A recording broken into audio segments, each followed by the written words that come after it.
Conse, you're listening to As Long as the River Flows, a Keepers of the Water podcast.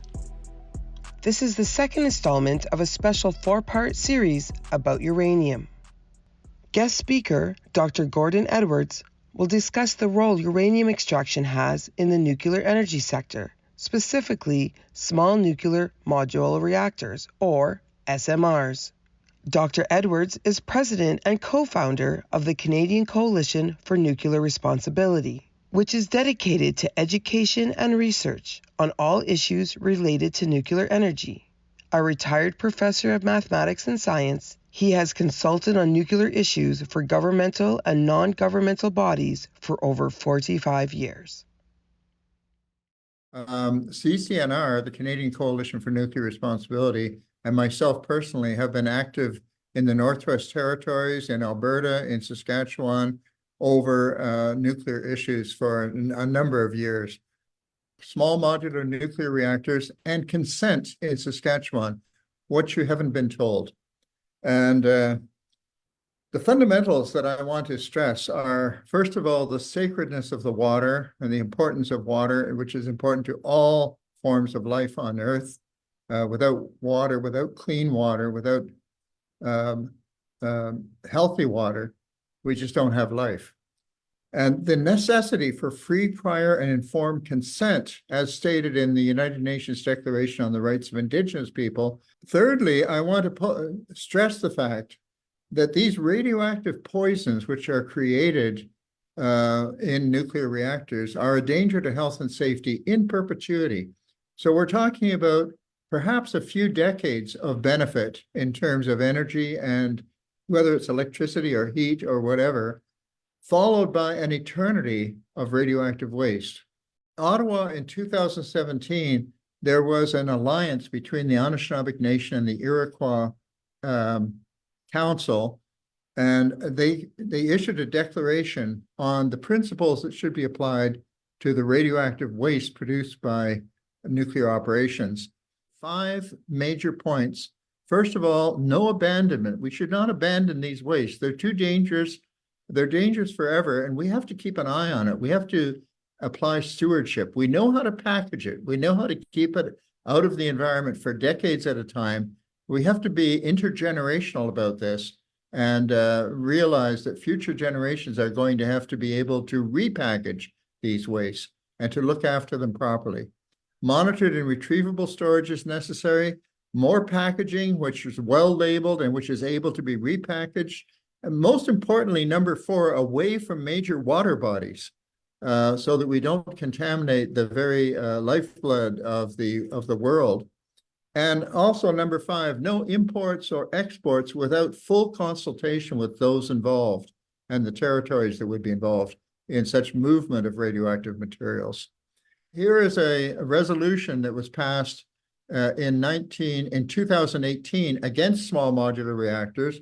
This is the Chiefs of Ontario, but it later was passed by the Assembly of First Nations as well, asking for the nuclear industry to abandon its plans to operate small modular reactors in Ontario and elsewhere, because nuclear reactors, regardless of their size, produce radioactive products and waste material that are potentially toxic and dangerous to human health for thousands of years, and not just human health, the health of all living things, really. Now, small modular reactors, I think the SMR logo could just as well be read spending money recklessly, because there's a lot of federal money going into this. So far, it's only a trickle, but it's going to be an awful lot more as things proceed. It turns out that the private investors are not eager to invest in nuclear because of past history. There's been a lot of big losses in the past. And so government money is essential. And the status of the nuclear industry is something that's very important for us to understand in order to see where we are in the grand scheme of things. It turns out that the nuclear industry worldwide has actually been pretty well stagnant for the last 25 years. And the actual contribution of nuclear power to global energy, to global electricity, has declined from 17% of global electricity 25 years ago to less than 10% of global electricity today. nuclear power has been in a state of sharp decline, and this decline is expected to continue.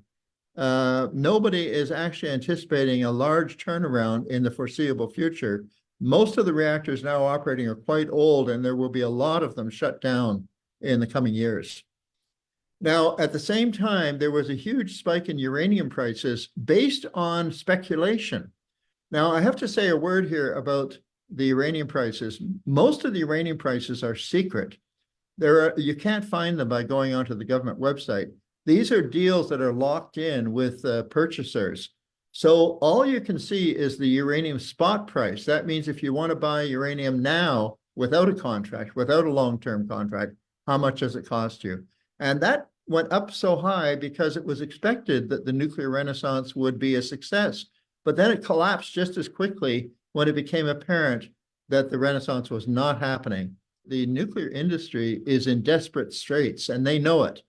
And one of the reasons why they're launching these small nuclear reactors is because they want to get the investment and get the money and get the go-ahead to build more reactors, which they're desperately in need of if they want their industry to survive. We've looked at this situation fairly closely, and we are convinced that this is unlikely to work in the long run, that in fact, these plans to build hundreds or thousands of small modular reactors will probably never come to pass. Only renewables are increasing their share of electricity, and renewables are going from 15% to 28%. Everything else is either staying put or declining, including nuclear. So it's renewables which are really growing very, very rapidly. And in fact, the International Energy Agency has predicted that globally, 90% of all new electricity production facilities in the world over the next 5 years will be renewable. From an investment firm called Lazard, the levelized cost of energy comparison, they're the ones that advise investors as to what is the best, where's the best place to put your money. Wind plus storage and solar plus storage are less expensive than the cheapest feasible nuclear reactors. So the highest end of the renewables cost with storage is considerably less than the lowest end of the nuclear cost. And this is one of the reasons why renewables are going to beat the pants off nuclear. And they are doing so right now, and they're going to continue to do so. One could say that this is really either opportunism in the sense that nuclear sees a way of using the climate emergency to say, hey, you need nuclear, you should invest in nuclear, you should give us money.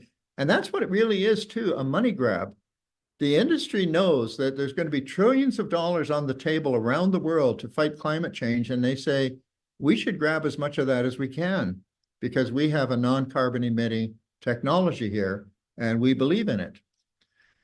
So from the point of view of my organization, Canadian Coalition for Nuclear Responsibility, or CCNR, we believe that small modular nuclear reactors are not clean, not small, not green, not affordable.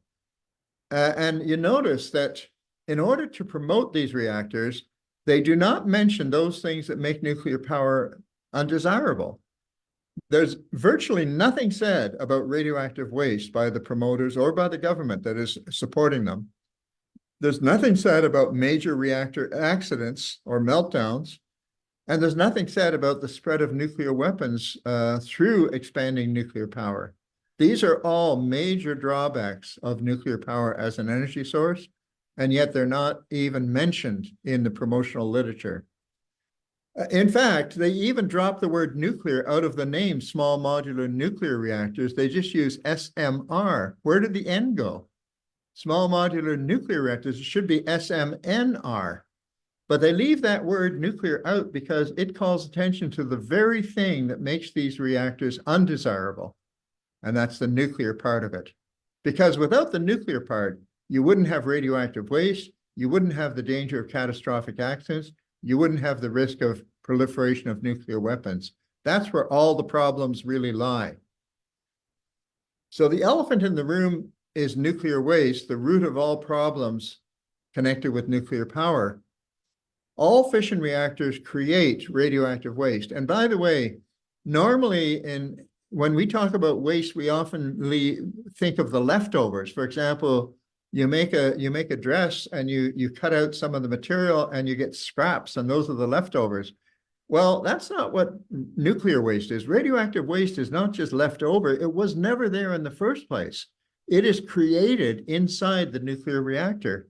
In fact, there are hundreds of brand new radioactive poisons which are created inside the nuclear fission reactor that were never there before, and in fact were never seen in nature prior to 1939 when nuclear fission was discovered. So, of course, it all comes back to uranium, and that's what brings the Northwest Territories and Northern Saskatchewan particularly into play, because oftentimes Northern Saskatchewan is described as the Saudi Arabia of uranium, in the sense that they're sitting on so much uranium that's fairly close to the surface, and therefore not terribly expensive to mine compared with some other places. But uranium is very special. It is the key element behind all nuclear fission technology. Without uranium, there would be no nuclear weapons of any description, nor would there be any nuclear fission reactors of any description. They all ultimately depend upon uranium. Now, there is another material called plutonium, which can be used to make nuclear weapons and is used to make nuclear weapons. But plutonium does not exist in nature. It's a uranium derivative. It is created from uranium inside a nuclear reactor. What is nuclear fission? It turns out that there's a special kind of uranium, the lighter isotope, the lighter than the heavier one. It's called uranium-235. And when a neutron, a subatomic projectile, hits one of these uranium atoms, it can start a nuclear chain reaction. And the way it does this is by splitting that uranium atom. And at that moment, it releases a lot of energy. This is called nuclear energy because it comes from the nucleus of the atom. And the results are poisonous materials, which are highly radioactive, called fission products. And those fission products are what make the radioactive waste, what make the nuclear waste so radioactive. But in addition to these fission products, there are also extra neutrons. And those extra neutrons are important because they go on to trigger more fissions and create what's called a nuclear chain reaction. And they also go on to create new radioactive materials by a process I'll describe a little later called activation. So what is radioactivity? Radioactivity is a radioactive element. It's a property of materials. It's not an invisible thing. It's a property of certain materials which have unstable atoms. For a radioactive material, unlike most of the materials that we experience every day, the atoms are literally unstable and they are inclined to explode. And when they explode, they give off shrapnel, subatomic shrapnel, called atomic radiation. And that's what does the harm to living things. Because inside the body, if you have some of these materials in your body because of the food you eat or the water you drink, then those explosions take place inside your body and they can damage cells. And those cells that are damaged can grow in an incorrect way. And oftentimes they may result in cancer. And if they don't result in cancer, there's a bunch of other illnesses that can be caused as well. One of them is a impairment of the immune mechanism, which makes you more susceptible to a host of communicable diseases. So radioactivity is a form of nuclear energy that simply cannot be shut off. Nobody knows how to stop these radioactive emissions. That's why we have a nuclear waste problem. That's why we have to keep these radioactive materials locked away from the human environment basically forever. Now, there's three types of emissions. There's a gamma ray, which is like an X-ray, very penetrating, but more powerful than an X-ray. Then there's an alpha particle, which is like a beta particle, which is like a subatomic bullet. It's not a ray. It's not a radiation, strictly speaking. It's actually a particle that's emitted, and it has much less penetrating power. It only penetrates a few centimeters. An alpha particle is even less penetrating. It's like a subatomic cannonball. It's slightly penetrating, but highly damaging. And by the way, alpha radiation is the main hazard associated with uranium mining. The radon gas gives off alpha radiation. The uranium itself gives off alpha radiation. The polonium and the radium, they all give off alpha radiation. Alpha radiation is particularly hazardous inside the body. It's harmless outside the body. So there are three categories of radioactive waste materials, and this is true for small modular reactors as well. Any fission reactor produces the same kind of waste. Fission products, which are the broken bits of uranium atoms. Transuranics, these are heavier than uranium elements, which are very toxic, including plutonium, americium, curium, and about 36 of them altogether. Activation products. These are absorbing stray neutrons, makes non-radioactive materials radioactive. At the moment, there's no plan for dealing with those activation products, which are left behind even after the irradiated fuel is removed from the reactor. So the main categories that are in the fuel itself that is removed from the reactor at the end of its lifetime are the fission products and the so-called transuranic elements, the ones that are heavier than uranium. But that doesn't account for the activation products. The activation products are due to neutrons that escape from the core of the reactor and collide with the structural materials surrounding the core. The steel, the concrete, even the water, even the air becomes radioactive by exposure to neutrons. And that means that these materials, these structural materials, can never be recycled for other uses. They have to be treated as permanent radioactive waste. Now, here's the difficulty is that if they build small modular reactors all over Canada, then it's going to be very tempting not to remove those radioactive structures, but simply to bury them where they are. And in fact, they're already doing that with two small reactors back east, one of them in Manitoba, actually, at Whiteshell, one of them in Chalk River.